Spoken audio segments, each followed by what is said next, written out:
and welcome to another episode of Speculative Speculations. I'm Varsha. I'm Steve. I'm Carl.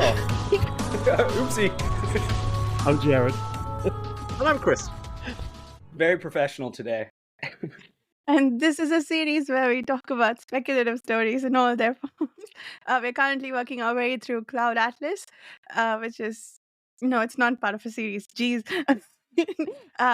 It's by David Mitchell. We read approximately 100 or 150, no, just 100 pages every week. This is an excellent introduction, folks.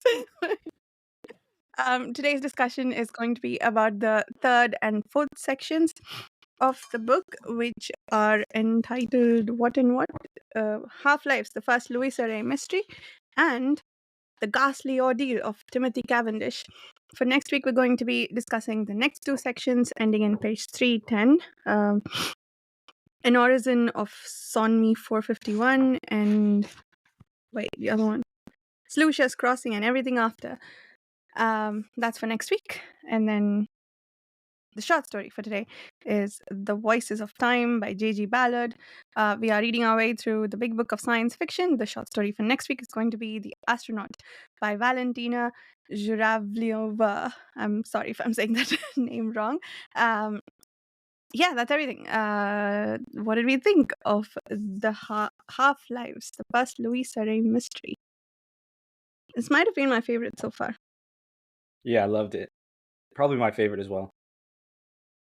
Although I guess an opening question is, what is the mystery? I feel like it's one of those, like, it's more thriller than just like mystery, in that like she's investigating what's going on, but like it kind of seems like what it looks like, like it's a conspiracy, but it kind of seems like from early on we know what's going on, and so I'm wondering, like, is it actually a mystery? Like, am I missing something? Is there going to be a twist at the end? And that nothing is what it seems like, which is possible. Thoughts? I have a thought on that. I think the mystery is going to be for the populace in the story about what happened to her. We know what happened to the reader, but I think they're probably going to cover up what happened to her and make it not so, we know that she was driven off the road or whatever happened to her car there, but I don't think the general population is going to know exactly what happened to her other than just a police statement or something like that. So I think the mystery is going to possibly come later in the book and be a mystery to everybody else. That's my theory. But it's the first one. It's the first Louisa Ray mystery, as if it is the first in a series. Wow. That's the only thing. Sorry, we just got a little thumbs up from Steve. Thumbs up. Yeah, what was that? I know what I did. I'm just You here. had your thumb up beside your chin. Yeah, like that, yeah. You did that or something. What the hell? Can we all do that? So no, just Steve it didn't knows work for Steve. Only he has the power. Old magic. I don't know what I did. It was really unreal. Wow. You were kind of just going, I was like kind an of pondering, agreement. like, but but anyway. I guess you touched on the tones of sorcery, whatever that is. Anyway, sorry, that is much less cool to anyone not paying attention, or who not paying attention, but without the video. Maybe it's a mystery of what happened to Mr. What's his name? Tinsmith? Sixsmith. The scientist? Sixsmith, yeah. Yeah. The scientist. Because he was supposed to go away. And what happened to him? He went to London or something. He jumped off the roof, apparently, or off the building. Right, yeah. So she immediately thinks it like correctly that he was murdered. And the only question is, like, who murdered him? And we know immediately who murdered him. So it's like it's I guess it is in some ways a mystery for her, but it just seems so strange to me that it is not a mystery for the reader at all. Yeah, we heard that. I don't know what that was. That was strange. Okay. That was somebody farting. I'm going Varsha. Yeah. I was muted. I mean, that's what somebody who did fart would say. So I have a theory. I have another theory, right? This is an absolute car crashing episode. This is wonderful. So it strikes me that everything that happens in these stories so far is literary. Like every call back to a previous character, to a previous section, is in the form of writing somewhere, whether it's in letters, a novel, a book. And Louisa Ray's story is a very classic story, if that makes sense. No crime, kind of thriller, espionage kind of thing. So it feels like the meta kind of thing that's going on here is all very literary in device. And like a lot of literary devices, we see our heroine fall off the edge of a cliffhanger. We're going to probably return to her later.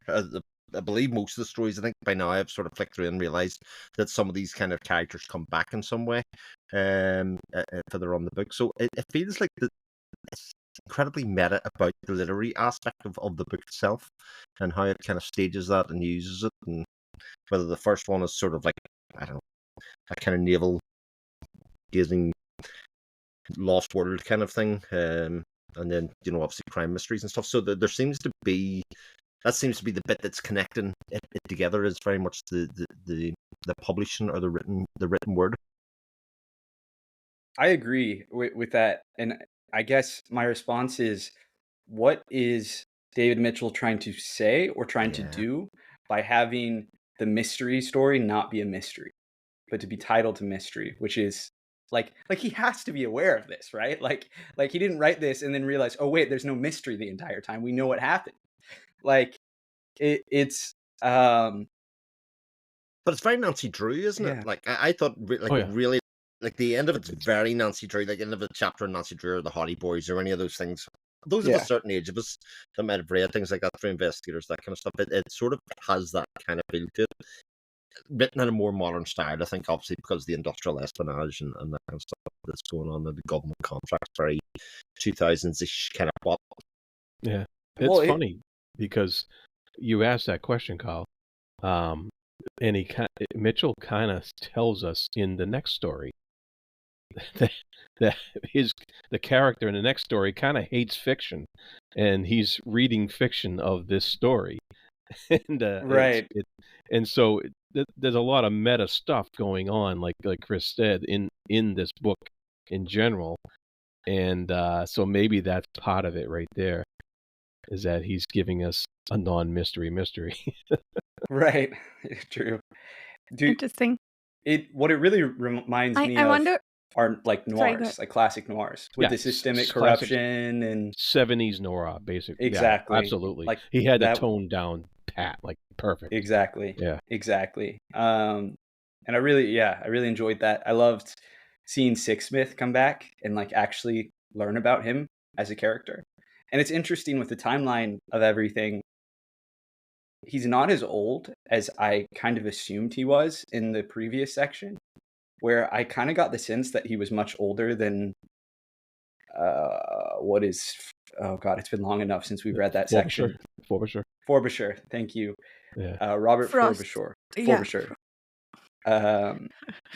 Like I got the sense, and maybe I just imagine this, that he was like at least a couple decades older than Frobisher, but it doesn't seem like that. Like timeline wise, that wouldn't add up. It seems like they're roughly the same age.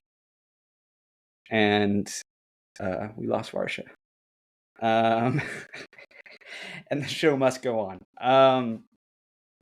And so anyway, that was interesting to me. I mean, I guess he's just was wealthy, and is wealthy by the telling of the Louisa Ray mystery. And we saw how he died. It does beg the question for me, though, is any of this actually real? Are these real people, or are they just literary characters that are going together? Because the books seem to be fiction books and that kind of stuff in it as well. It feels very unsatisfying if that's true, but you know. Yeah, Chris, I hate to break it to you, but this book is not nonfiction. This is a fiction novel. That is Yeah. true. This is like this I don't conversation my know wife what to says to me tell when you. she's watching TV and going, "Can you believe that actually happened?" And I go, "It didn't." Exactly. So you understand then. I'm just reminding myself. Thanks for that call. Yeah. Oh, But no, to play off what you're saying, I mean, I think they are meant to be like real people within the world of this story because it seems like they're reincarnating, right? Like Yeah. that's the implication in the Louisa Ray mystery, which it's not. I mean, it's not a spoiler now, but that is like the one thing I remembered from the movie. Like everything I forgot, but my one thing I remember was like it being about like reincarnation across bodies, across like, you know, timelines, like sexualities, gender, like the question of like, you know, is reincarnation real, and like what is the human soul, and like, you know, when you can change so much from That's intimated, isn't it, between yeah, Louisa Ray's character with the thing on her back? That's hinted from. Was it from Frobisher, birthmark. from the first character, that, you know, the tattoo Yeah. or the mark that she has on her back, and Oh, she The yeah. can't second explain it. guy. Yeah, Yeah. it's the Yeah. second Frobisher. Yeah. So yeah, That so is that the sort of vivid is. images that she has, I think. Sorry. Yeah. Sorry, no, you're right. So it is It sort of like there is a link, almost like it made me think of, That's right. if anybody's seen it, the Sense8 drama that was on Netflix many years ago. It was one of the very first oh Netflix yeah. things. So but these people are all linked by like almost like a hive mind across space and time and distance, etc. They're like one mind. So it did sort of was reminiscent of that in some way, with how it all interlinks together. It adds so much more tragedy too, if that is true. If Louisa Ray is in her soul the same person as Robert Frobisher, and that she meets Sixsmith there, only for him to die shortly thereafter. Yeah, Like yeah. it's that love echoing across time. If it is love with Frobisher, I mean, who knows, right? He's hard kind to of a know, scummy yeah. dude, tough to tell for sure. If it's just a financial thing for him, or if he actually like does genuinely love Sixsmith. But Yeah. that there is that, like, Sixsmith was not aware that he met the guy he's been hung up on his entire life, reincarnated as this woman, right? Yeah. And that is the reason, seemingly, why they had this instant connection. And then he dies. It's so sad. That really hit me when I stopped and like read the reincarnation thing, and I was like, oh my God, I did remember the movie. I thought this was a thing in the movie. And oh, it's just so sad. Yeah. And Louisa breaks the run of having scummy people as our protagonist as well, because she's quite likable. You know, she's somebody Yeah. that we Yeah. can kind of get behind and root for, 'cause she's doing the right thing for the right reasons in a lot of ways. I know she's sort of following on from her father and his sort of legacy and trying to build her own life, but ultimately she's trying to search and trying to stop the bad guys, i.e. the corporations. The first woman too. Yeah, that's true. Maybe that's the thing. All men are bad. Women too. That's the theme of this novel. I mean, mean, the next maybe. guy is kind of a douchebag.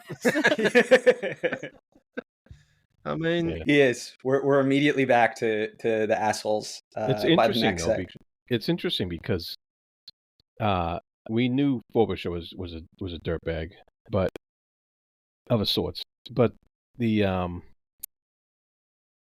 Sixsmith, he like memorized his letters. He knew him by heart. He saved him from a fire, you know. Yeah. So those letters really meant a lot to him, and you Mhm. got to wonder what, you know, what did he see in Frobisher that we're not quite seeing, you know.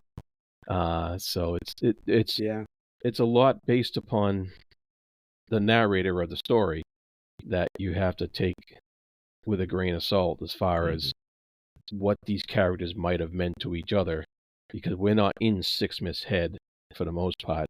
You know, it's the third person narration in this section here, and we only get a little bit of Sixsmith's viewpoint, and we get a lot of Luis's viewpoint. But so it's interesting that you look at his viewpoint, and his friend's letters meant a real lot to him. So what did he see in Frobisher? And I just found that contrast very interesting. Because we don't like Frobisher in the second story, so No.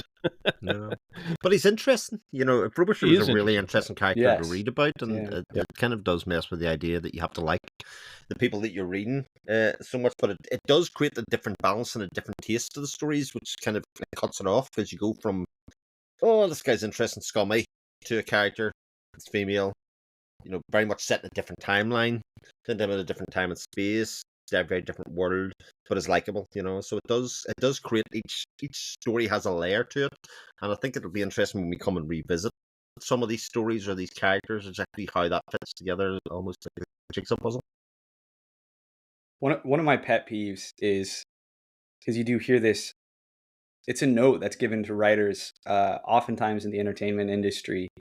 I don't know, having not worked with a publisher, if it's a thing with editors as well, but that they want your protagonist to be likable. They want the audience to like the protagonist, as if that is the only sort of protagonist that audiences will follow behind. And that's bullshit. They don't have to like your protagonist. They just have to like following them. There are a lot of stories that are adored that are about terrible people. My favorite TV show is Succession, and everyone in that show sucks. Like, there's not a single one of those people that I would want to know personally, but I love following them, and I love hearing the words that come out of their mouths. That's just one of my pet peeves. And Frobisher's a perfect example. Mad Exactly, Men was exactly the same. They're all assholes. Every single one of them in that show is an asshole, but they are all interesting to follow because you sort of know and understand them at the same while, even though they're not like you, which is Right. very well written characters. They still have the humanity, right? Like, there can still be something you can emotionally connect to there, right? Like, that's, again, with Succession, like, all those characters, with Frobisher even. Like, this is a guy who is trying to not live in poverty, trying not to rely on his father, who he seemingly has a strained relationship with for money, and is pursuing artistic excellence, an artistic dream, right? And I mean, as someone pursuing a career as a writer, like, that's something I really relate to. He just goes about it like a complete douchebag. So, that's the thing. But like, that's what makes him interesting to read about too, is that he is like seducing, the wife of his mentor, and lying to everyone, and like essentially living out a lie. And that's where the tension comes from too, right? Because we're all waiting for the house of cards to come crashing down. Yeah. So on the subject of good and really insightful, brilliant stuff there.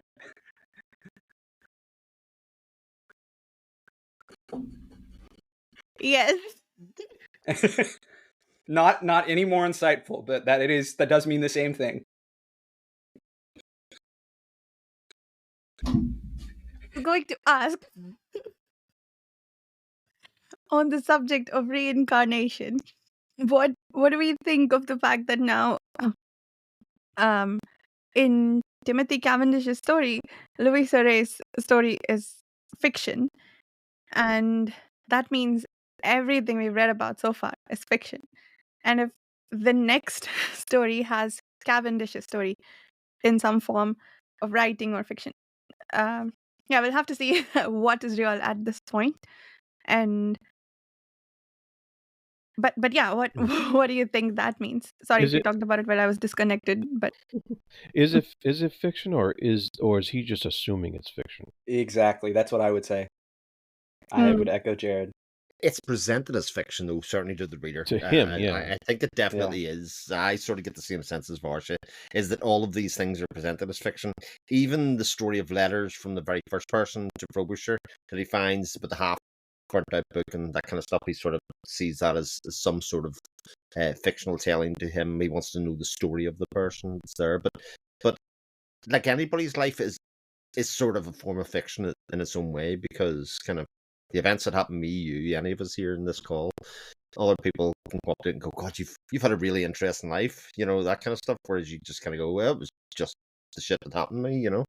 It was it wasn't necessarily interesting, but everybody, all the fiction is a story of somebody's supposed life and a world of infinite possibilities and all that kind of stuff from a science fiction point of view. And a lot of authors base their stories on people they know. So we could, even if this is fiction, it could be that Louisa Ray is based on a real person. But then that also begs the question of the parts preceding that, were they things that the author made up, or or did they really exist? Well, I hate to break it to you, Varsha, but David Mitchell made all of this up.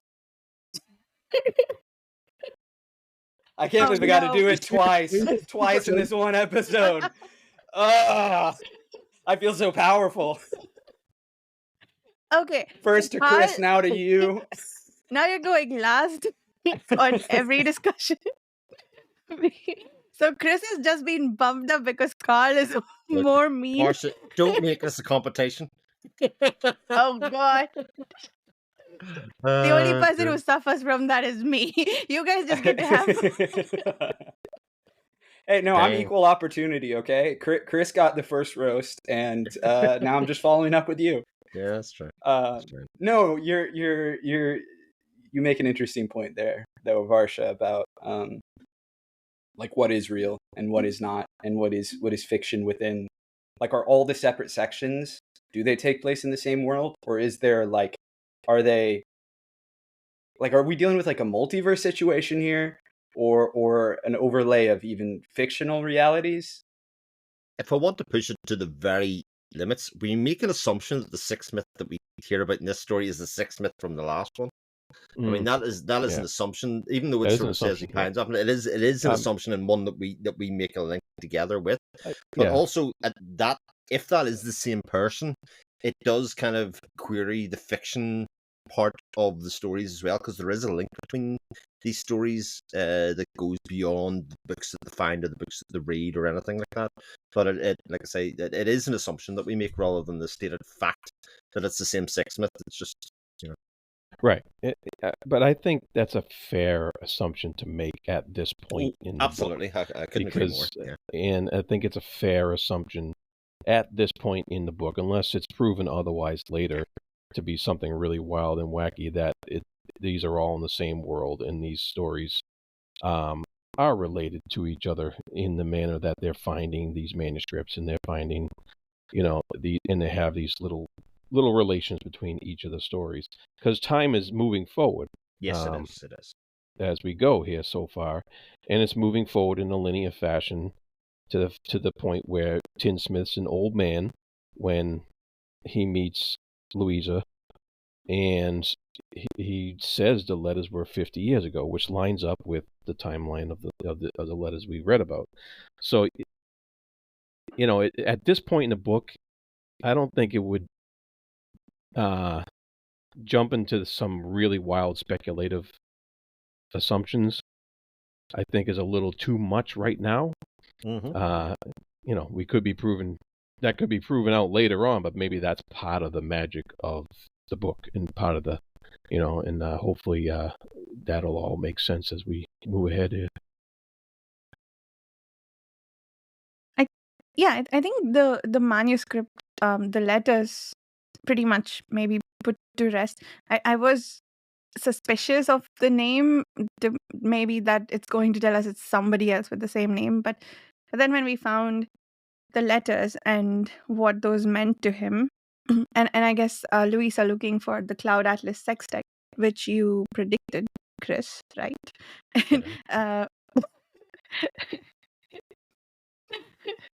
Of course you don't remember. It's a lot of shit. I'm gonna say this again. I don't know. I like how you don't even want to take credit for it. Like, you're like, no, I don't remember that. Stop it. Stop giving me If I remembered credit. it, I would take credit for it, but I don't. But we know the guy is a musician, and Louisa's looking for a composition by him. So, yeah, I agree that there's probably no doubt at this point that it's not the same sixth myth. And I I think if I'm being honest, I think it would be a bit of a cheap trick if it turns out that it's not. But we'll see. Maybe if he does do that. I do love this book after all, so maybe he does pull it off. I remember nothing about it. Well, and I think it, regardless of whether, like, I feel like the story is more interesting. The novel as a whole is more interesting if there is this spiritual or metaphysical, whatever you want to, word you want to use, connection. This reincarnative, like they share all these characters share something, some core aspect that is manifested by this birthmark. And the story is much more interesting if that is true than if that is not the conceit of what's going on here and what connects all of these. Maybe the birthmark is the mystery. Maybe the birthmark is the mystery. It could and maybe Louisa Ray, who she is the mystery. If you rearrange the letters of Louisa Ray, no, I'm not going to do that. But it also would be, because again, it's very on the nose, the link there is between that. It'd also make a very good MacGuffin, or fake MacGuffin, in some ways, if we were always looking for the tattoo and the mark in the back, and it actually turned out to be something else that linked them, either parentage or something, whatever it is, through time. So it does create an intrigue, and at this stage, I think we as readers are grasping the links between them, and there are definitely crumbs and throughput that we can see, some obvious, and I bet on rereads would find lots more once we're at the end of the. I imagine that this book is quite rich with those kind of tie backs and throwbacks and things. So, yeah, it is a book that, as we often read about, it's a bit of a puzzle box at the moment. It has that idea of, right, what actually is going on here? How is this going to resolve into a coherent narrative or something like that, Also, does it, the one of the question marks for me, and this isn't that important, and I'm not going to spend too much time thinking about it, but I got the sense that, like, Timothy Cavendish is old enough that he can be mistaken for someone who could be put up in a nursing home. And while you do get the sense that he's younger than a lot of the other residents, it still seems like he is old enough that is a believable story. And at the same time, the Louisa Ray mystery took place in what, like the 70s? It's like the 70s, yeah. And so does the timeline line up there where they don't exist at the same time? Assuming Louisa Ray dies in the telling of her story, does the timeline not, like, isn't there overlap there? Like, if they're supposed to be reincarnation, like, how does that work if they exist on the planet at the same time? Right, yeah, because, well, maybe she's reincarnated from one of them and he's reincarnated from one of the other characters, you know what I mean? And that's, maybe it's not even the same character. Yeah, it could be like different layers of stuff going on here if that's the case. Yeah. Oh, that's really, that's it. That's an interesting idea. So what if he's like, I don't know, like Sixsmith reincarnated? Could be. Or the first guy, Adam Ewing, maybe. I don't know. Well, even if what if they're all like, yeah. Even if it is 1970, she theoretically dies, right? Here. So eventually. But it's the first mystery, though. That's exactly. She has to live on for more. Maybe there's another Louisa Del Rey, though, that's so it's the first, as in the first of the Louisa Rays. Could be, like all these things are possibilities. But say she dies in 1970, Cavendish could be 50 going into the nursing home in 2020. I think some of us it's theoretically possible. It just feels like a stretch to me, but it is stretched. I agree with that, definitely. You're making it a bit. I don't know. I'm most intrigued now by what Jared is kind of proposing, which is we're not just watching one person. I guess I had just in my head just had it as like we're following one person reincarnating across time. But what if, there are multiple, maybe two, but maybe more than two. Maybe two, maybe 3, 4 sentient. Yeah, right. Reincarnating. And so Timothy Cavendish could be, Cavendish going back to the original guy, or it could be the freaking Sixsmith, or he could be any number of characters that we previously met. Maybe maybe he's not Louisa Ray. Did Cavendish have a mark, or I don't The remember. He hasn't birthmark said. was only discussed for Frobisher and Louisa Ray. Just Frobisher, right? Yeah. Okay, yeah. The other two haven't discussed the birthmark yet. Right. And it could be something else, right? If Could be there something is else. like, Could be, yeah. if there's some sign of this reincarnating Mhm. soul, it could, manifest in a different way. And it doesn't necessarily have to be the birthmark again. But I think it will be distinct when it Because I becomes thought, apparent. I don't know if if it the does. Cavendish story mentioned a year, but I kind of got a 90s vibe from it. I don't know what you guys thought about that. Yeah, I I thought- agree. I didn't feel like it was like that much later. Like my initial thought was the 90s, but maybe I thought it was it's early the aughts. 2000s. Yeah. Maybe. No, yeah. I remember thinking that this book was published in 2004, Three, I think. yeah, 3 or 4, yeah. And so I remember thinking that we are up to the present now. So I think it was early 2000s. And the I next don't- section, without reading it, looks very science fiction. He looks future spacey Mhm. from the font, like Yes. if Yeah. nothing else. From So the it font? definitely Yeah. points towards long past, recent past. Mm. Yeah, we're current. definitely jumping into sci-fi next. Yeah. Proper like space or something, far future stuff. I bet.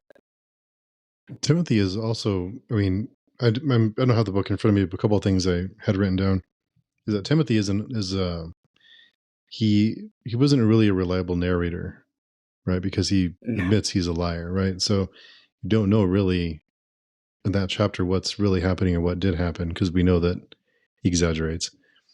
And also, again, I don't have my book in front of me because I forgot at work, but chapter 3 has a chapter that has numbers on it. And Right. what's the significance of that, if anything?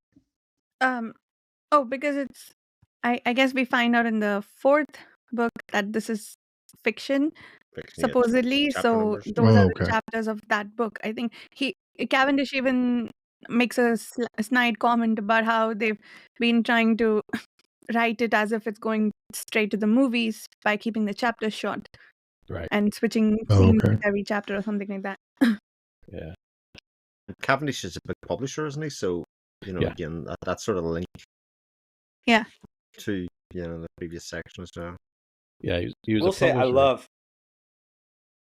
I was just going off the unreliable narrator thing. The way he views the world is delightful to read. I mean, his voice. Yeah. I could read it all day. It's Yeah. so colorful and so humorous and so hateful, and it's just. And he is such a, just a disaster. Like, I mean, that's kind of we're reading a farce. It's like a modern day satire, Yeah. dark, humor What novel. That's why I said 90s vibe, because it just right. that's the kind of writing that was going American on then. Psycho, and right? I get you. Yeah. Yeah. Yeah, Life but he goals, had that Life goals. section where he was like, he was talking when he got mugged, and he was saying, I was gonna say it was 5 louts with swastikas shaded in their skulls. How could I file a report saying 3 prepubescent lollipop girls had bested me so effortlessly? Exactly. and I was like, yeah, this guy's something else. I got hooked into his section so fast. Just the voice alone. I was like, this is it. This is I could read it a whole novel just with this guy. He's hilarious. And once again, the change in tone from the Mhm. previous story to this one is so marked and so just so deliberate that we were talking about this last time. He had to have written this in a different spot, in a different headspace, at a different time compared to the last story, because how do you get out of the mode of that 70s noir detective story to get into this 90s gritty, asshole story? And it's just it's such a change in tone, and he just pulled it off so well. And changing vocabulary, Yeah. like the everything down, like the writing style just fundamentally changes section to section. And I actually think it's most stark with the Louisa Ray section, which is much uses much simpler prose. lot like shorter sentences generally. Like it's Short written like a chapters, yeah. hard-boiled noir. Hard-boiled detective. Yeah. And I that was fantastic to see the transition there within this single novel. David Mitchell just flexing off what he can do. It's incredible. I wonder if that's probably why these two chapters read very quickly. Not only were the stories more engaging, but they're more in our timeline. I think the language reads much more like modern books. It'd be interesting, actually, I think, to go back and read Frobisher, whether is the language and stuff's a bit more gothic, etc. At that stage, it's probably true, and that's why it's a bit slower to read and that kind of stuff. It'd be interesting on a reread to kind of see exactly how that all fits. Yeah. No, the first one's definitely gothic. The David Ewing one. Oh, yeah. That's more that style. Yeah. I think the second one is definitely like evoking like Oscar Wilde and That's Mary that's a Shelley little bit later in the century, a bit more towards the romantic end of the century. Yeah, like Gothic romance is It has specifically, I like think. more like a Henry James type thing, Yes, exactly. Yeah. That's what I mean. Yeah, like The to first me one, it read so the strong. first one kind of elicits like a Jane Eyre, like like that kind of Sure. Yeah. Jane Austen, Mary Shelley type of gothic. Yeah. And then we got what was the oh my god, I'm having a brain fart. Moby Dick. Herbert Melville. Melville, yeah. Thank you. Yeah, Melville was definitely clearly an inspiration too. In the first one, yeah, absolutely. Yeah. In the first one, yes, absolutely. Yeah, that's very cool. I love the exchange he has with the ticket sellers. He tells them, "I want you to evolve problem-solving intelligence and and and help me out." And I guess that goes deep. It's great. Yeah, and again, Cavendish's story sort of ends on a cliffhanger. It sort of feels like he's trapped in his own prison, but if he's really a clever man and all that kind of stuff, he'll find a way out, Mhm. No, 100%. We're not done with him. Yeah, and I love his making fun of fiction. When he's like, "What are you giving your life to books? Dull, dull, dull. The memoirs are bad enough, but all that ruddy fiction. Hero goes on a journey, stranger comes to town. Somebody wants something, they get it, they don't. Will is pitted against will. Admire me, for I am a metaphor." I thought that was hilarious. Yeah, it was so funny. Yeah, that was hilarious. Yeah, like Carl said, I hate the guy, but I really enjoyed following him, seeing the world through his very cynical eyes. Yeah, and it's so funny because it's Mitchell making fun of himself a little bit, because this whole book is full of metaphors and full, so Well, of course. it's just like it's just brilliant. I thought it was hilarious. Yeah, his ability to poke fun at himself it's delightful. You love to see an author have fun in that way, I mean, just on the first page, a trio of teenettes dressed like prostitute Barbie, like that's what an amazing description. Like that was the moment where I was like, oh, I'm gonna like this guy. Like I'm like he sucks, but I'm gonna like him.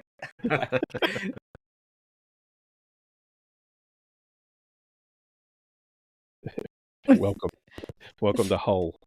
Welcome. Yeah. So, what did you think of the brother and I guess the whole issue he had with the publishers and not paying the guy? What happened? Somebody died, right? And then he made a bunch of money off of the memoir. Yeah, he Oh was no, got busy publishing jailed the and then memoirs. yeah. Yeah, he got put in jail. Yeah, that's right. Yeah. Here, I have to say, here's something that struck me about it. Was Mitchell really having a dig at how little money successful books make? I sort of felt it was Maybe. like a Yeah. bit in that, when people think, oh, this person's swimming in money because they sell books all over the place, that actually there's very little money in publishing in the way that people think there is, Yeah. I bet you're right about that. Yeah. Best-selling sounds authors probably also don't make a lot of money, but Um, yeah, it's interesting that we've spent so much more time. In fact, we barely talked about the details of what happened in the story. We spent a lot of time on the structure and Yeah. how the stories connect to each other, True. which I think is very telling of the book itself and what I Amen. guess it draws attention on. I think what is interesting and what this book is about comes out in the structure, in the voice, in the way certain things like this, the idea of reincarnation, how these are presented, and then the characters themselves and how, if we are dealing with reincarnation, what that says about them, and then what that says about the idea of reincarnation in the human soul and memory and love, right? Again, that these Louisa Ray, assuming she is Frobisher, reborn, instantly makes a connection with Sixsmith. That that love transcends lifetimes and even personalities. The idea that even if you're a completely different person, you're reborn in a completely different body, different gender, different race, different religion, different whatever, you will still love the same core of a person. And be drawn to them as well, Yeah, kind of very quickly. Yeah. exactly. That they come together, even if only briefly.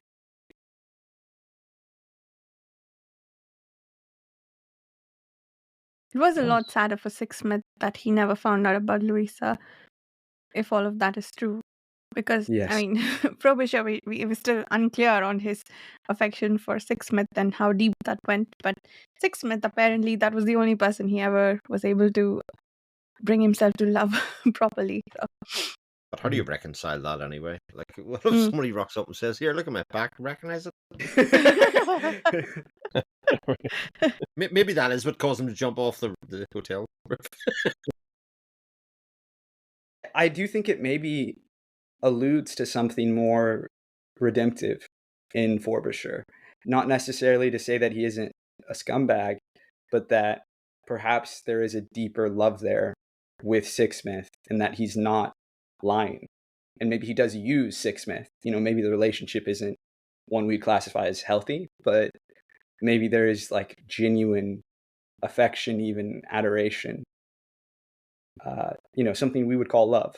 Well, it does make you reassess Frobisher because Sixsmith seems like a very good guy. You know what I mean? We have sort of thought of Frobisher as this scumbag who preys on Sixsmith a little bit, but Sixsmith seems like a good judge of character as well within this, so maybe that comes later in life or otherwise, but it does kind of give the idea that maybe circumstances or ambition changes Frobisher once he gets to where he is and the opportunities are laid there in I front of think him. that kind of happens in each section we've gone to now. You start raising questions about your viewpoint of the previous section you've read and the previous section before that, and I think that's quite deliberate in Mitchell's case here. He wants you to rethink these characters as we're moving through the book. And it's amazing is he's doing that through effectively different characters. Mm-hmm. Yeah. It's wonderful. Yeah. Except for Cavendish, I mean, he made us rethink that whole thing as fiction, which then we have to question everything that came before it, which I guess kind of like I am a metaphor. It seems like a metaphor for like the thought that it's a simulated universe, for instance. Like when you question, like, do you have to question your entire reality? And when that question usually comes up, it's, do you still go on as if you don't know that and how that changes how you engage and what it means with the rest of the world? I guess there's some like Buddhist philosophy in there as well. So, uh, just not that he's discussing it explicitly, but I think that kind of structure, if you will, does lead to all those questions. It opens up all these avenues that we can then explore. Yeah. I think he is. Yeah, exactly. I think he is asking those questions, and I Cavendish, there's not a lot to like about Cavendish, but I think one of the most powerful and telling scenes for me about who he is underneath his kind of, like, to me, it seems very clear he wears a mask. Like, he puts on a persona. He is not how he presents himself at his core. And one of that is that I think he is a deeply vulnerable person who, like, hides that by being very sarcastic and very, like, hateful and, like, quick with a quip and that sort of thing. But you see him, and he has loved the same woman his entire life. He goes to visit her, like, drawn to her. She's his, like, hope in this horrible situation. And he ultimately cannot bring himself to actually speak with her because he sees she has a family, but that he is, it sounds like, I forget the name of the woman, but it's like his childhood love, it sounds like. And I don't know if they ever were actually together or if this is just like an unrequited situation that he has carried with him his entire life. But it is strong enough that he went there to her, despite not having seen her in years, maybe decades, and then had this immense reaction to seeing that she had a life away from him. And that was just, to me, this actually incredibly emotionally powerful moment amidst what is otherwise a very humorous story. Especially in the context that, like, these may be the same people living different lives over and over again, but always kind of crossing, whether it's two or more people, I don't know. And I'm extremely curious to see if she comes back into his story. I suspect she will. And we will continue to see these connections develop in the rest of the novel. Exciting, for sure. Yep. Yeah, that's an interesting point about Cavendish's vulnerability. I didn't remember that section, but now that you bring it up, it is, yeah, it did feel like a very special moment of quiet in this, like, it the whole story goes at a breakneck pace, right, with him getting attacked immediately by those Barbie things and why did I call them things? The three girls that he likes to hate. I The guess in three my little head they were girls. robots. I don't know. um but yeah, the whole thing moves really fast. Even the backstory that he gives us, all of that moves really fast.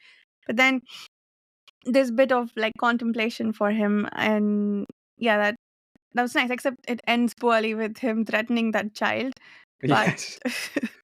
Making the kid cry. yeah. But yeah, I'd like to see her again. Do we see her again? No, No. he gets arrested or something, right? And then he ends up in a home, which his brother cheated and put him in. Which, again, yeah. I don't know. It seems like he's writing all of this a long time after the event. So I wonder if he's still at the home when he's writing this, or if if he got out of there and he's reflecting on his time there and how he got there. Yeah. I suspect he will get out because Mm. I think he has to confront the rest of what he has faced. He can't, I don't think, just knowing how stories work, you got to confront, the people coming for you. Now, maybe this will be very subversive and introduce a lot of plot points that ultimately don't matter. That is a possibility, but I kind of suspect that with the, like, Matryoshka doll structuring, I don't know if that's the right metaphor, but the way that it's like, we have all these stories seated within stories here, and we're only seeing one part of them, and then we're about to read, what I believe is the second to last of the stories that we're introduced to, and then we just go back through all the ones we had before. Is kind of my understanding of how this book is structured. That, we're going to see more payoff and kind of see all of the balls that were thrown up in the air in the previous sections we've read come crashing down now, and see how it all comes together and how they all connect in ways, that we maybe didn't expect. I wouldn't be surprised if, an enemy in one of these stories ends up being the lover, of one of these characters in a different story, or vice versa. Yeah, it definitely opens up the possibilities of what's possible here with this structure he's going for, and yeah, I'm looking forward to it because it looks like we got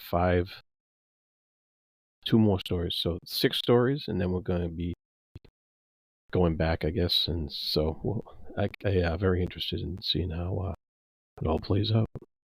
The middle one we're reading, it's our second story here, but it's the only one that does not repeat itself, I believe. I haven't checked that, but I believe that is the case. It's just one we get all the way for straight next week, through. Yeah. In our next week's reading. And I'm very curious because I feel like with where it's structured in the novel, that will in many ways be kind of a turning point and open up and clarify a lot of what's going on and help us understand kind of where we've been and where we're going and how it all fits together. That's usually how those middle pieces fit, in a puzzle. But we'll see. Yeah. And that in and of itself is a very Gothic style of storytelling, where you have the that framework, that Gothic framework, like in Frankenstein, where you have the first story, and then ends with the same person as the last story, Right. And it has that framework that goes in, and in the middle is one story into itself. It doesn't go back to anything, and then you go back to the stories in the same order until you get to the first story again at the end.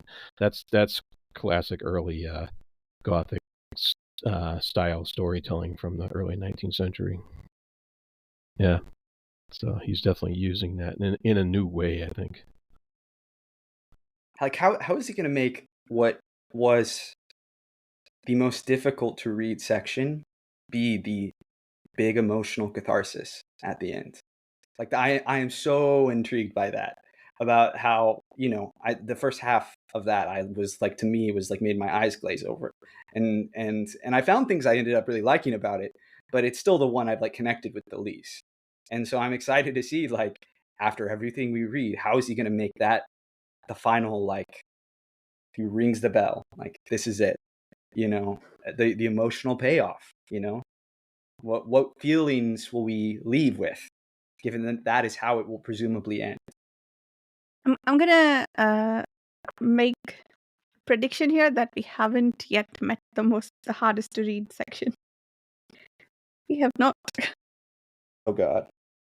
Wait a minute. Is it the sci-fi? How are you making a prediction when you've already read the book before? Because I remember nothing, Jared. I remember absolutely nothing other than that it has 6 stories. Oh, okay. We know. I wouldn't be. Well, yeah, okay, sorry. I do remember that the 6th story was the hardest of them to read. And it's because of the things it does with language and all the vowels and consonants it keeps dropping because reasons that I don't remember. Are you telling me, Varsha, that you're going into this completely cold and have done no lookups at all? Interestingly, this will be the first book that we might have ever read together that's been true, and even for a book that you've read before. Yes, correct. Well, the only lookup, the only lookup I did is I did read the introduction to the 20th year. Okay, anniversary edition or something. Yeah, the anniversary edition, which has some spoilers, but I think we've met all the spoilers so far. And I may have been reminded by that section that the 6th section was the hardest for me to read. Right. For those that don't know, just about every time the rest of us read a story and we go, oh my God, can you believe that happened? And Varsha's obviously read it, at the very start of the book before we even started. Unbelievable. And it's not because I read farther or more No, than you just these read the guys last have. I've just page. looked Yeah. up spoilers. Yes, Read the first page, read the last page, and then started again. I gotta know where it's going. It's a unique reading style for sure. Yeah. We've seen Stranger. It's all right. Eh. Steve, do you have any additional thoughts? I think you've been rather quiet. But No, to be honest, I was a little bit was having trouble engaging, or kind of the entire time I was reading the stories, I was kind of wondering, like, how is this all connected? Like, what is the point of this? But now hearing everyone talk, like, oh, okay. So, yeah, that's kind of, I was a little bit bummed out with the last two, just because I didn't really get it. And I should know better after reading things like Malazan to just like go along for the ride and stop overthinking it.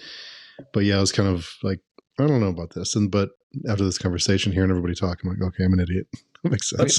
But I think that's completely fair, Steve, because of the way it's written, you don't really get a flow the way you would. You'd expect 200 pages into a book to kind of say, right, I'm in the middle of this now, picking up steam. You have to engage with each character in its own terms, and each story in its own terms, in its own way. And if you're either not in the headspace, or you're struggling from hangover of the last one, you're looking for something different in these stories, I can definitely see this being a struggle for people to read at certain times, especially if it's very stop-start for you, or you're doing it in a different way. Like, I think this is a book, if I wasn't doing for a read along, I might be kind of a bit more hit and miss about when I pick it up, being, less kind of on the ball about better read my chapters this week or doing like that. I might have just kind of pushed to the side a little bit, because it doesn't really have that continuity of 200 pages in that other books maybe do. Yeah, because you do have this stop and start, right? It's episodic, and we don't complete any of the episodes either. We keep leaving off on cliffhangers. It does make it kind of a janky read in that regard, but I am suspecting that the payoff will be very satisfying in the back half of the book, and that the puzzle of it. I mean, I guess, yeah, you have to like go in one knowing that each section is going to be its own beast, and so you'll have different feelings about each section. It's like an extreme version of reading an epic fantasy novel, where like with a bunch of different POVs, where you're like, oh, I love reading these characters, but I hate reading these characters, and blah blah blah. Like, this is an even more extreme version of that, where the whole style changes. The story, the theme, or not necessarily the themes fully, but certainly in some ways the themes change, and the plots change, and it's just each one is their own animal, and you have to kind of be on board with that and be willing to engage with them each as individual stories, as well as kind of playing with them as parts of a larger whole, but not getting bogged down in that. I feel like I feel like this book is almost best read. You kind of read each section in one go, and then take a break, and then read the next one. Like, I can't imagine powering through a couple of the sections in like one day, or like doing one of the sections like over several days.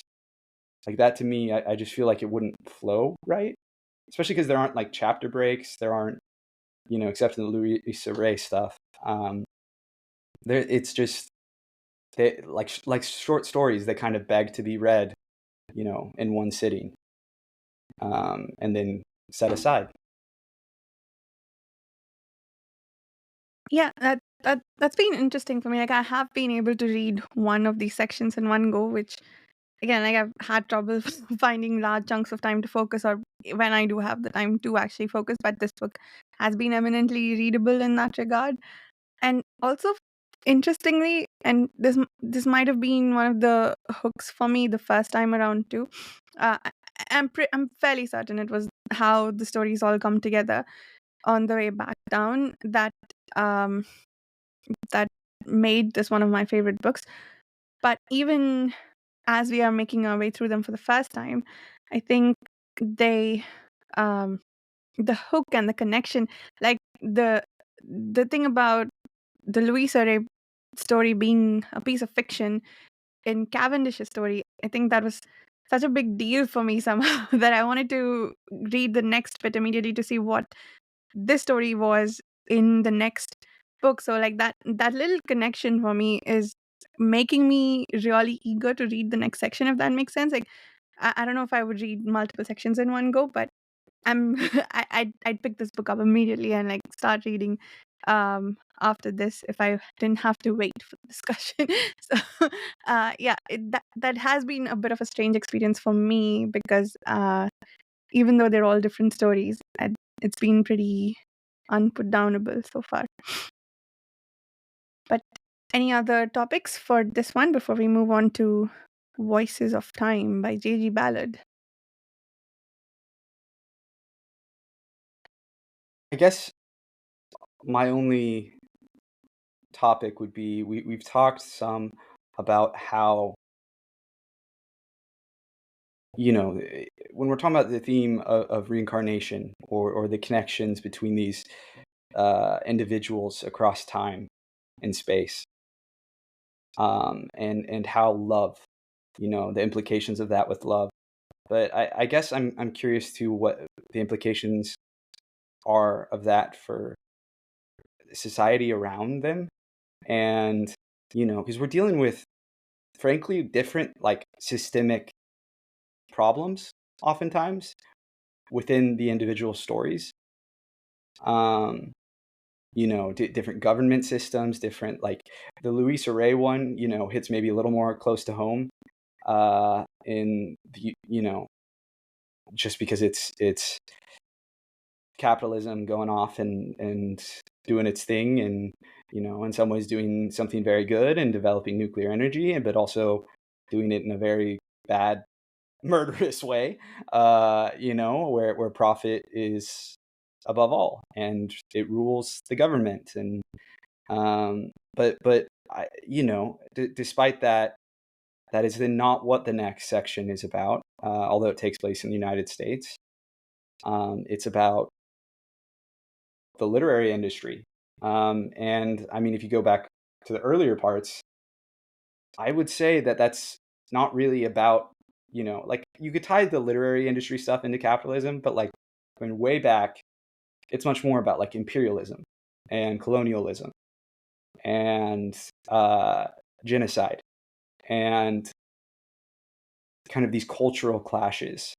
And then the second section being about this sort of artistic patronage system and aristocracy and like the nature of wealth in a way that to me isn't really about capitalism so much as it is about like kind of an almost older, it's not like feudalism, but a different style of handling currency and handling wealth, because it's about generational wealth in a big way, and even a little bit in its connection to the church and faith. And so I'm just wondering what you guys have read in our still limited view of this book as a whole into any sort of themes of the systems that in societies that endure and exist around the characters that create the drama, amidst these individual souls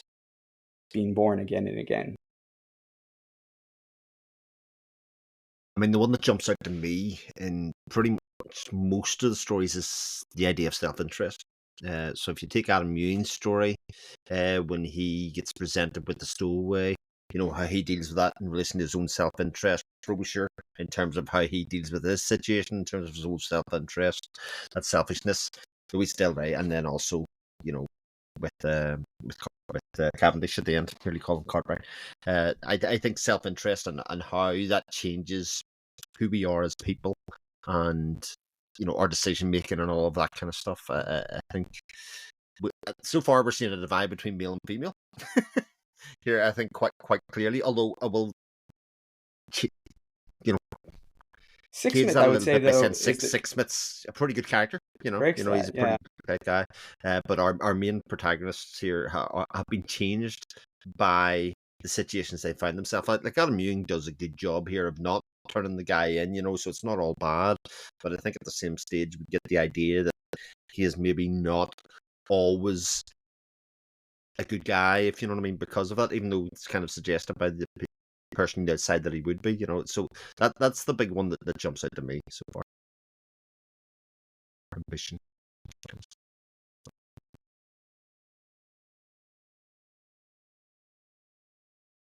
Anyone else? Thank you, Chris. I I think think that's great.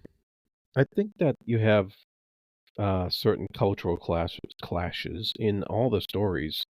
Um, I mean, it's more obvious in the first story, of course. You have the colonialist aspect of it going there. But and in the second story, I think you have that cultural clash of basically the haves and the have-nots, when you have somebody who can be cut off from his family fortune, but still have the means. And because he had the privilege of his upbringing, he would still have the means of still being able to make it in the world without being completely destitute. So you have that difference. And with the with Louisa Ray's story, you have that's more capitalist based. You know, those in power making the money against those who have a better social conscious, basically, about what they're going against. And then in the final story, you have that clash of those who have the money in industry, that they're able to, like, the character has to be a rogue about the way he goes about publishing, and the way he goes about, he had to get involved with loan sharks and stuff like that. And there's a certain underworld, cultural underworld there, that's in contrast with the world he wants to be a part of. And so it's you have that kind of theme running through all the stories. I think, bouncing off of what you both have just said, it definitely occurs to me that the novel is concerned with, I don't know about in every section, but in at least two that we have read, and maybe the first one as well, with the actual literal material cost of making art, and what it takes, and on the most practical sense, to make music or to write a novel and to share it with people, right? And that these things are not done for free, and that you must pay something. And sometimes it's social capital, sometimes it's dollar bills. And that there is that, the art itself is this, like, noble aspiration, this noble endeavor, but its very existence hinges on, like, the monetary function of a society, and the currency, and how people pay, or how, whatever resources they give to create that art. And that has not changed, even if the specific means of it have changed, and the specific art form we're talking about has changed. But that it's like this, the continued sacrifice of the artist, and the way that it's not just a sacrifice for them, it, like, transforms them seemingly for the worse in both scenarios, right? Where we have liars and cheaters, right? I mean, that's the two. I feel like our second, Frobisher and oh my God, what is his name? I'm so bad with names. Cavendish. Frobisher and Cavendish are very similar characters in some respects. And, like, they're both con men, effectively, but con men who want to create art. And they go about it in, like, definitely kind of different ways, but this all comes about, like, they're morphed. Their sense of morals and ethics have been morphed by the necessity to have the resources to make art. And that is something that they share in common. They just live in wildly different societies, situations, with even different artistic mediums that they are pursuing. And shit, now we have the freaking Louisa Ray mystery. Maybe it's like a novel, I mean, it is a novel, right? And so you have that whole aspect of it too. Although it's unclear exactly what her part. Like, I guess she writes it, or no, some woman writes it. Mm-hmm. Some other woman, not Louisa Ray. So I guess I'm curious to see how that continues to develop. Any other thoughts about all that? I think you guys covered it, and I wasn't even thinking of. I should have been, but I wasn't thinking of like what the common themes are amongst all of them. But you all made some really interesting points. I guess the one sort of follow-up question I have is what is the art in Adam Ewing's story? Because they all have some kind of art or piece of writing that I guess they are trying to sell or like use to make their place in the world. Like Frobisher with, of course, his music, Louisa Ray with her journalism, and Cavendish with the books he publishes. With Ewing, not his journal quite, but I was wondering if the piece of art is, or pieces of art is those statues that he found in that island, if the protection that he bestows upon them inherently, if that's the sort of connecting piece of art there, or if you guys saw some other art in that book.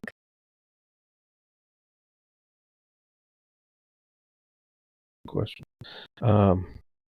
His writings, debatably, his Mm. journals, but that is a bit of a stretch. I mean, in terms of it being like literature, that is true. But as an intentional sort of artistic expression, it doesn't seem like that's how he views it. I think maybe his compassion towards his fellow man was his art, his willingness to stand up for this castaway, rather than just give him up to the captain. And maybe the other art that we're seeing in other times is but a metaphor for that same compassion. Right. Yeah, I like that. It's his form of self-identification, right? Yeah. I like that. That's nice. That is a cool concept. Just throwing stuff against the wall. No, I like it. That's something to look at going forward. Let's remember that. Yeah. Farsha will remember it. So even if you forget, she'll remember it, and she will remind you. I'm using the Chris. I'm claiming the Chris method right now. So Throw stuff at the full wall. proof. Go for it. And you also have to remember to deny it and not take any credit when I remind you of it. No, I don't think that's Jared. Jared's going to write that shit down because that's what he does, as opposed to me. I'll take full credit and put in a video later. Yeah. And I have to say, I have no wild theories for this book at all. It's maybe too big beyond my brain. I can't. Yeah, it's not. No, you'll come up with some for the next discussion. I have a single theory here so far, which is that we are watching the reincarnation cycles of 2 to 3 individuals who constantly come into contact, even sometimes just briefly, and seeing their stories and the connections in their stories and how they unfold and tie together across centuries, maybe even millennia, and that it will be clear who these 2 to 3 individuals are,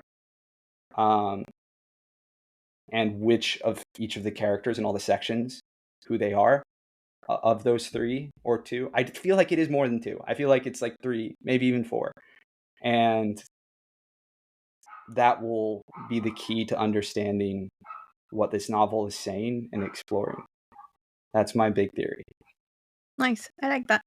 Which I like how Carl has taken his own theory and Jared's theory and represented them as his own. I mean, that's pure pure plagiarism. That's bravo, my friend.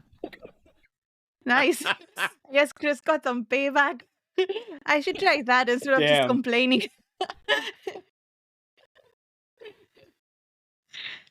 But on the subject of connections, Louisa Ray and the guy who used to work with her father, and he had this dilemma of trying to protect, but deciding whether to protect her or not.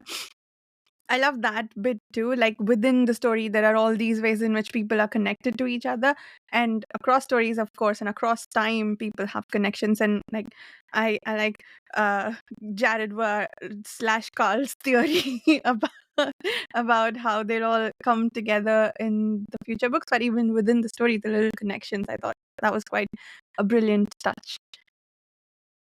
Now I don't know how Ballard can top that, but let's talk about Voices of Time. I mean, a spoiler, if anybody wants to stop listening now, he can't. He can't. Yeah. Oh, man. So most of us have read Ballard before. No. Yeah, I guess 3 out of 5 is most. But have either of you read any Ballard, Carl and Steve? Let me look. I don't remember. Yeah. J.D. Ballard. J.G. Ballard. J.G. so. Ballard, yeah. Didn't he have another story in the? Mm-mm. I think each author just comes once in this collection. We read The Drowned World, although he's an author who toes the line between speculative fiction and literary fiction. He has, like, if I go to try and find a J.G. Ballard story in my local bookshop, he's in the literary fiction section, he's in the fiction section. High Rise is there and the likes there. It looks like nowhere near science fiction. One of his stories was adapted in Love, Death, and Robots.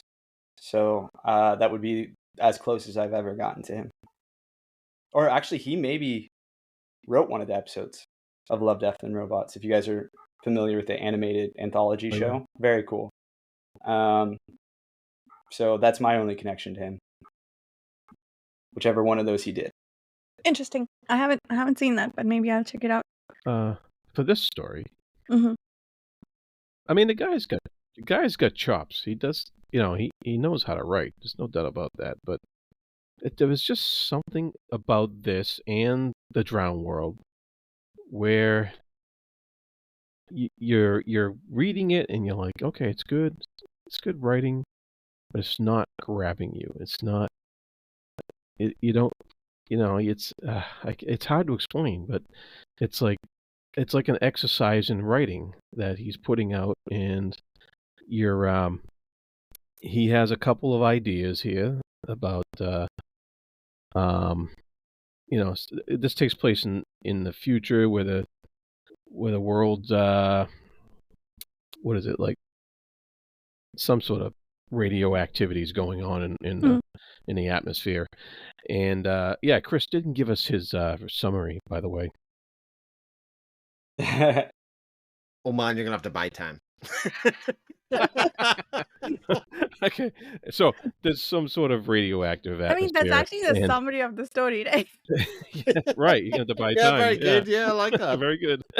And so what's happened is it's starting to affect people, and they're losing time, because they need more time to sleep, and they need, and so on and so forth. And and that's an interesting idea that, people the world's eventually gonna come to an end because people just can't stay awake due to radiation poisoning of some kind or what have you. But this story was this short story quote was so long it can put you to sleep as well. So, You did a pretty good job summarizing that, Jared. The story begins with a doctor named Pars contemplating the suicide of a colleague. He spent his last days carving a giant symbol at the bottom of an empty pool. Pars knows he's about to die as well, and has his own compulsions to leave a message. Pars knows he's infected with a plague that makes people comatose.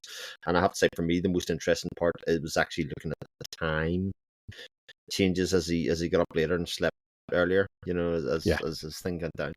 There are some other interests. There are like Drowned World, and it seems like I like Drowned World a bit more than you, Jared. There's no doubt there, but it suffers from the same problem here of having like some really good ideas that it kind of introduces to the reader, and never really seems to to cut them off and bring it full circle for you to kind of say, oh, that had a payoff there, or that means that, if you know what I mean. He has these characters of the girl and the young boy that seem to follow him about, and there seems to be some mystery there. But again, it's sort of left very open-ended there. What is it? He takes her by the hand and by the arm. They seem quite close. I don't even mean in a romantic thing, but almost that she'd be the next person to take it on, and the message and all of that kind of stuff. You get none of that. And it must very much be his style in what he does, because for the amount of time that we spend with this character, you can call it a short story if you want, but it is 20 of these long pages long. You don't get a sense of any belonging to the characters themselves. You don't get any investment in the characters. It's the same in Drowned World. He kind of presents these shells of humans as being archetypes and as people, but without you kind of feeling, oh, I want powers to survive. I want the girl to be able to have reason for what she's doing and all of that kind of stuff. You get none of that. It just is a representation of ideas, like the times, like the dates counting down. I thought that actually, again, classic example was this bit where he's exploring all the countdown dates of everything. Yeah, that was and he's great. like, what is this about? And then he starts to explain it, and you're like, oh, good, this is going to lead to something, and it doesn't. Yeah. Kind of like, oh, okay. Yeah, and he had a couple good lines, like when he throws away his alarm clock to escape from the futile obsession with time. I thought that was great symbolism, and I was like, oh, that's a great line. And then you get these bunch of weird numbers going on here. I never quite figured out exactly what those numbers were about. I was going to rely on Chris for that because of his Lost connection, but well, I was thinking it was very much like, and it seemed to me that the whole book was very much a sort of play on radioactive decay, which was like the countdown timer of the half-life of things happening, and that's sort of what the countdown was. Yeah. That's what it sort of struck me as. But again, it was sort of not blessed. It seemed like the big revelation is when he got to the one with 4 numbers, and he says, "Oh, well, see what happens to this." And he's like, "No, this is just the last 4 digits." I mean, that didn't make any sense. Of a big long number. Yeah. I mean, why not show the last 20 digits just like everything else? It was just kind of a bit strange. And because he brought in like all the decay rates of different materials and stuff too, like lead and asphalt and polychloride and what have you. And so but ultimately it was just like, okay. What was up with the cement thing that he was constructing and forgetting? Was that implied that he was sleepwalking and did all that in his sleep? Why didn't he remember any of it? Well, to me, it seemed like his memory was failing as his days got shorter and everything. His propensity to remember and his brain was shrinking and everything about him, his faculties were failing because he was doing things like the building of the wall. Again, great idea. Why is he building this kind of wall in the shape of square root of -1, by the way? Which I was just like, what like eye? It's not an eye. Yeah, what? Okay, so please, I wanted to, while we are posing questions to Chris, please explain to me. I thought, what do you mean by the geometric model of I? What does that even mean? And apparently it's some like weird spirally thing, but how is that the geometric model of I? I either don't know enough math to understand that, or that makes no sense. I mean, I is basically just another plane, like the imaginary plane, literally. So your axis that would be an X and Y axis goes in another direction. So it's not like, what are you talking about? I mean, again, maybe I was just like, maybe J.G.Ballard went to a different school than I did, but I was just kind of like, again, I was sort of thinking, what year is this written? But like, I was a very common concept, I would imagine, around 1960 or whatever it was. Like, it can't be that thing. I was just like, oh, maybe I've misread it. I actually went back and read it and went, maybe he's just made it in the shape of an eye, a curly eye, but he didn't. It was this kind of thing. Again, that was nonsensical. And it is, like, I have to say, not just about Ballard, but anybody who tries to shoehorn stuff like that in the stories takes you out of it. If the science isn't right, or, and that's not in high-level science or anything, it's just, I don't know, it's just a bit. No, I agree with you. Like, there was this, sorry to go off on a complete, not even tangent, but the there was this long section in Earthamites in which the guy compares himself to an equation and how he's not balanced. And I was like, just stop it. Stop it right now. Let's move on. This is not a metaphor that's working for me. So, yeah. I'm with you on that. But yeah, anyway, moving on. Moving on. I think I agree with everything you guys said. This felt very similar to Drowned World for me in the sense that the build-up I loved, but I didn't really. I feel like it was 20 pages of setup that didn't end anywhere. Like, I don't know why all the ideas that are in the story are in the story. Like, how they all connect to each other. There's the thing about stars apparently saying goodbye. Like, okay, and there's a line early on about how even the sun has to die someday. So I guess they're talking about like the slow death of the universe and using this guy as a metaphor for it, maybe. But also, the thing with the weird symbols that they're building, what's up with that? What's up with the weird creatures and their experiments? How do they all tie together? I'm not saying the connection is not there. I don't see it. I don't know how to understand all of it together. I know, Carl, have you read the story? Did you? No. Okay. Yeah. Nice way to call him out. Jesus. Sorry. I thought we would get more ideas on what the heck it's all about. Yeah. And even the name of the girl was just way too on the nose. Yeah, Coma. Coma. Yeah. I'm like, Coma. really? Come on. And I kept calling her Comma, and I was like, no, it's Coma. Okay, Coma. All right. I like that.